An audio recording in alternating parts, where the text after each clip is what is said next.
Patuloy po ng usapin sa mga aksyon at programa ng NAPSI at ng mga departamento at sangay ng gobyerno laban sa kahirapan.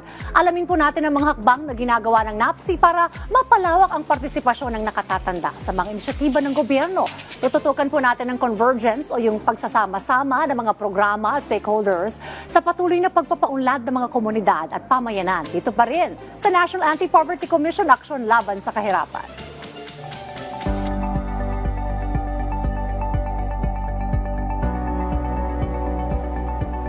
Makakakwentuhan po natin ngayon dito sa ating programa si Council Member Efren Manangan mula sa NAPSI Senior Citizen Sectoral Council upang talakayin po kung paano nakikipag-ugnayan ang Senior Citizen Sectoral Council sa gobyerno. Magandang umaga po sa inyo, sir. Magandang umaga, Ms. Dayan. Alright, sir, mahalaga po ang isinusulong po ng National Anti-Poverty Commission at ganoon na rin po ng Sectoral Council ng ating pong mga senior citizen. Ano po yung paano po ba yung mga pamamaraan at mga programa pang pwede natin gawin para po sa ikabubuti po ng ating sektor ng mga nakatatanda, sir?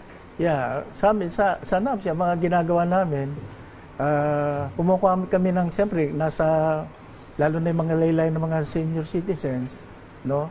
Gumagawa kami ng mga, kung ano ba yung ikabubuti sa kanila, gumagawa kami ng mga memorandum of agreement o inaakit namin yan sa Kongreso kung kailangan, sa mga LGU, kung ano yung tulong na pwede nilang ibigay sa mga senior citizens. Talking about the tulong at assistance sa ating mga senior citizens, ano po ba yung mga pangunahing pangangailangan pa po ng ating pong mga nakatatanda? Nako, maganda yung tanong mo na yan, Ms. Dayan. Ang mga pangangailangan, siyempre, unang-una yung sa kalusugan, yung mga gamot, libre kasi karamihan sa mga senior citizen, di talaga namang ano na yan, maintenance medicine. So yun ang aming number one, yung healthcare, no? Para matugunan yung mga pangkalusugan ng aming mga senior citizens. At hindi mura ang Yes. mga gamot na ito para sa ating mga nakatatanda. With that, how can the different sectors help out para ito sa mga pangangailangan ng ating pong mga senior citizens, sir? Yes, lalo na, of course, makakatulong yung mga iba-ibang sektor, lalo na sa mga, unahin natin yung mga ahensya ng gobyerno, like yung sa PhilHealth. Opo. Yung PhilHealth kasi, andyan na yung mga libre namin, yung mga laboratory na sabi nga nila, meron para sa lahat. No? Yung mga gamot, yung DOH naman, nagbibigay naman ng, yung mga maintenance medicine, binibigyan na kami ng mga diskwento ngayon. Dapat. Pati na yung, isasama na rin yata yung mga supplemental na health. So, yan yung mga ano namin. Ang pinaka-importante sa lahat yan, yung continuous at saka yung kumbaga sa abot kaya na nalalapit, nandiyan na sa barangay, nandiyan na sa kasi ang mga senior, mahirapan na bumiyahe yan, mahirapan. Kumbaga sa so ang inaano namin nga, wino-workout namin sa NAPSI, bawat barangay sana magkaroon na ng mga, doon na dalhin sa mga komunidad. How about pension? Ano po ang panukala po ng inyong sektor? Naku, magandang tanong mo. Sa pension ngayon, isinalang uli namin kasi sa 28th Congress, yung Universal Social Pension. Kasi supposed to be, tapos na kami ngayon dyan Gawa na, kung naaprobahan lang nung nakaraan yung 19th Congress sa Senado, lahat na sana ng mga senior citizen ngayon na 60 years old din above, makakatanggap na ng sa yung unang-una 1,000 ang nilalakad namin pero parang aprobahan yung isinusog ng Kongreso hindi pa rin naaprobahan nung nakaraang Senado kasi hindi naupuan. Ngayon naman isinalang uli yan sa 28th Congress. Salamat na lang kami kay Congresswoman Mila, siya yung chairperson at siya rin ang nagsusog niyan. Yung House Bill niya, yung Universal Social Pension. At yan ang prioridad namin ngayon. Ano po ang mga salient points o mga laman po nitong panukalang ito na makakabuti po sa ating pong mga nakatatanda, sir? Yes, well, of course, bukod sa lahat na ng mga senior citizens, regardless ng kanilang status sa buhay, mayaman, mahirap, magkakaroon na ng pensyon. Kaya universal Opo. Dati-dati kasi, indigent lang yan, Ms. Dayan. Yung, kumbaga, ang indigent, kung tutusin mo, kasi ako naging OSCAI ng Maynila, ang indigent, mahirap ka pa sa daga niyan. Yun ang ibig sabihin ng indigent, prevalent, sickly, ganyan. Yun lang ang binibigyan. Ilan lang yan. Sa ngayon nga, ang nabigyan nga lang actually, 4,000 lang, 12 million ng senior citizen. 4,000 lang yung nabibigyan dyan sa ngayon, ha? Yung indigent na yan. Pero kaya nga, pag natuloy itong universal pension, lahat na. Oo. Ano po yung halaga ng inyo pong pinapanukala dito sa pagdating sa pension sa mga nakatatanda? Sa ngayon, actually, nung nakaraan kasi sa 500 na sana para sumapat sa budget, ano? Pero ngayon, isusulong namin na at least yung 1,000, more or less, although maliit. Alam mo naman, Miss Yan, hindi naman siguro kakayanin sa maintenance lang. Mamamasahe pa yung senior citizen para lang, unang-una, para makuha yung social pension niya.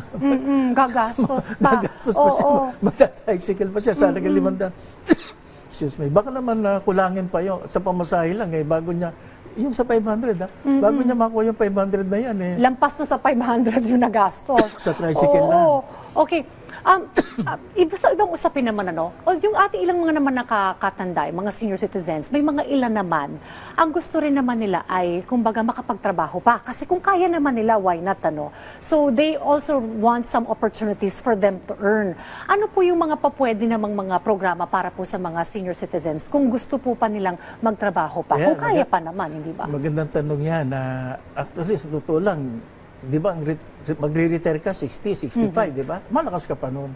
So yung mga, ang wino-workout nyo, nilalakad namin at gusto namin gawa ng memorandum sa civil service, mabigyan po uli sila ng pagkakataon, lalo yung mga professional, mga engineer, mga doktor, teacher, yan. So po pwede silang magkaroon pa ng pagkakataon after retirement. Kasi siyempre, alam mo naman, pag nag-retire ka, tapos na. Although meron ka pa rin mga, siyempre, may pension ka, kaya lang, pwede pa silang tumulong, supposed to be. No?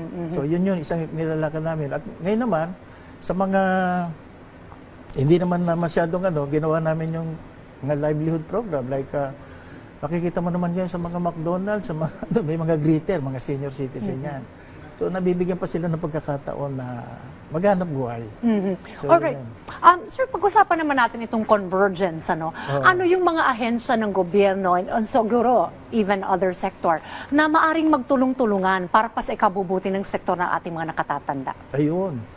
Convergence, alam mo, pag sinabi mo, yung pinagsama-sama mo sila, Pag nagsama-sama yung mga ahensya, like yung mga DOH, DSWD, Department of Transportation, DOLE, Pag pinagsama-sama mo sila, mas mabilis yung aksyon. At saka, unang-una, yung gastos para hindi sila mag-overlap.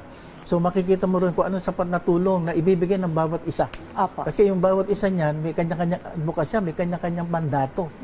So doon yun, papasok doon yung mga pangangailangan ng mga senior citizen sa mga mandato nila.